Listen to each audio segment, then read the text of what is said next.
What's up mga sir? Good afternoon. Ito yung TMX natin. Kikita nyo ba to? Meron tayong rim dito. SPD rim. Papa-align natin siya ngayon. Ito na yung gulong na ilalagay natin. Let's go. Hey, what's up? Dito tayo ngayon sa amin. Try natin maghanap dito ng mapag-aalignan. Kano kaya yung align nila? Alright, so nabili natin yung SPD rim sa online, sa TikTok. Sa TikTok ako nakahanap kasi sa Shopee pa na out of stock yung size na gusto natin. Kaya natin dito kanila Mads. Oo. Pero ngayon mo na iano kuya? Oo, pero tapos mo lang muna to. Dali naman ito eh. Sige. Tapos ngayong alas 5, alas pa ano, kuha na yan. Ah, sige. Pero may ano kaya, may benta silang rayos dito kaya? Meron naman yan, 165 saka 155. Mas okay ito no kuya? Oo, mas okay yun, mas yung makulit yun. Sige, ito na lang.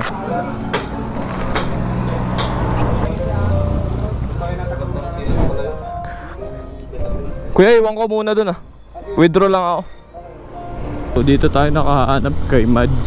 Shoutout Mads Motorcycle Shop, Motor Shop. Withdraw muna tayo dito sa Camp 7. Yan, sinisimulan ng baklasin. Video ko, okay lang kuya. Pinutol na yung stock na rayos. Yung hub lang naman yung kailangan eh. So 2.15 yung stock, yung size na ito by 17. So itong rayos na nilagay 155. Ito 155 mm pangharap. Okay ba sila ng size kapag panglikod? 36 holes din to eh. Ba't yung iba ko yan nilalagyan nila ng ano dito? Spacer. Di ba sila malas pa sa rasa ito eh. Yun, na-align na yung sa harap. Medyo busy si kuya.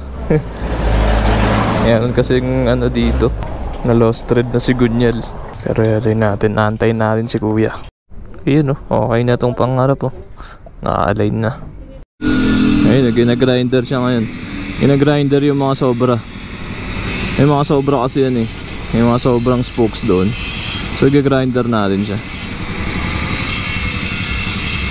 para hindi siya tumusok dun sa may interior. Tapos lalagyan na ng tape. Ayan. So grinder rin yan. Halos lahat ata meron eh. Halos lahat mayroong sobrang ano, sobrang spoke. So grinder yun. Ayan, so nalalagyan ng electrical tape yung sa loob para hindi matusok yung interior. Flap, ang tawag yun ba? Flap. Oo.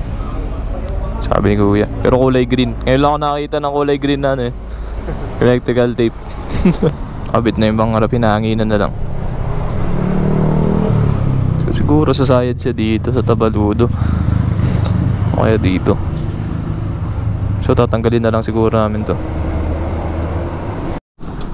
Ayun, so sayad pa nga yung gulong natin. Yung gulong kong 9080 sasayad dun sa fork. Gagi. Kaya so didiscarte namin, lagyan namin ito na spacer. Ayun, i-align na itong nasa likod. Ginabi namin. Solid. Dami namin ginawa dito. Pero dito sa harap, sasayad. Ito, sumasayad. Ito, sumasayad siya. So tinanggal namin tong dust seal nya. Kasi sumasayad. Tapos medyo ginrinder namin dito. Ayan, nagkabilaan. Tapos naglagay kami ng spacer dito. Isa lang para bumuka siya ng konti. Solid. Pero pag flat ako na ito, baka di nagugulong to. Sasayad na to dito. Siguro papalitan tayo ng gulong. Depende. Ayun, naalay na yung palikod. Good morning. So naikabit na natin yung ating wheel set. Ayun, so nagkaroon ng problema. Masyadong malapad yung sa harap. Pero umiikot naman na siya ngayon. Nagkaroon lang ng problema kasi dikit na siya. So ipapakita ko sa inyo. Tigil tayo dito sa Luwakan. So ginabi na nun, ginabi na kahapon. Nag overtime si Kuya Sir kasi dami niyang ginagawa. Kaya natagalan. Pero okay na, all goods naman. Okay naman yung pagkaka-align ni Kuya, sir. Suwabe, nagsuwabe naman. Ayan, so kung makapansin nyo, iba rin yung speedo ko. Galing to sa YTX sa Yamaha. Yung YTX na nabenta natin. So kinat ko lang siya dito. Tapos inano ko, tinwist ko siya. Medyo banking nga siya eh. Pero all goods, mukha namang classic. Ayan, so pakita natin.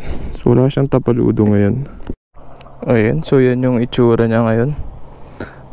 Wala siyang tapaludo sa harap kasi tatama na syempre. Mas malaki masyado kasi yung ating gulong. So ayan yung itsura niya. So pasensya nyo na yung top box natin. Medyo hindi bagay. Eto yung nangyari dito guys. Ayan, sobrang dikit na. Ayan, dati dito. So tinabasan lang namin ng konti yung front shock. Tapos ginunting ko tong dust seal para lang kumasya to. Ayan, so ang lapad 80-90 or 90-80 2.15 yung ating grim. 180 2.15 din siya. Pero dito, ewan ko lang kung sasayad to kapag may angkas. So yun yung tsura niya guys. Quality ba siya? Para sa akin quality naman. Pero lowered ko siya ngayon. Bibili ako ng lowering crown butterfly. Ito yung sa YTX. Pero feeling ko pag nilower ko siya, baka hindi na ito yung lalagay ko. Kasi dito nakakabit siya yung bracket. So baka babalik ko muna yung stock niya na Tapos bibili din tayo na syempre speedometer. Ewan ko, titignan natin. So ngayon magpapagas muna tayo. Kasi punta tayo ng town. Ngayon, so nakapagas na tayo. So ayun yung kinalabasan niya. Ganun yung kinalabasan nung nagpa-align tayo. Tapos pinakabit natin yung gulong ni Rider. Sa Rider kasi nakasalpak yun eh, 180 tapos 90-80 na gulong Maxxis. So siguro magpapalit na lang din ako pag naupod na tong gulong na to. Pero mukhang matagal pa yun Pero kasi kapag na-flat tong gulong ko sa harap, kapag na-flatan tayo, wala na, hindi na siya iikot. Kasi sasayad na siya sa telescopic. So ayun lang, diba? Tapos ito wala pa ang tapaludo. Diba umorder na tayo ng tapaludo niya. Check na lang natin, antayin na lang natin yung magiging itsura niya. So sa ngayon pupunta tayo sa Uniqlo. Bibili lang ako ng fork boots. So lalagyan natin siya ng fork boots at saka ng lowering crown. So medyo lowered ko siya sa harap. Ayan, so siguro matatanggal na to yung stock niya yung lalagay natin. Panagilian Road, ayan si Uniqlo. Dito tayo sa left. Ayan si Uniqlo. Ayan, daming mga bilihan ng parts ng motor. So dito na natin iiwan yung motor. Tingin lang tayo dito ng lowering crown. Ayun, what's up? Good afternoon mga sir. Ay-lowered na natin yung ating TMX. Lagyan na rin natin ng fork boots. Ayan, so binalik muna natin yung dati niyang gauge. Ayan, so hindi na yung classic nating gauge yung nakalagay. Kasi kapag nilowered ko nandito, nakaangat na yung pangit na tignan. Ayan, para sa akin, suabe naman yung andar niya. Suabe naman yung pagkaka-lowered natin. So papakita ko sa inyo. Hindi na siya makatayo ng maigi. Ayan siya. Ganyan yung itsura niya. Pero wait lang, gawin natin hindi wide yung camera.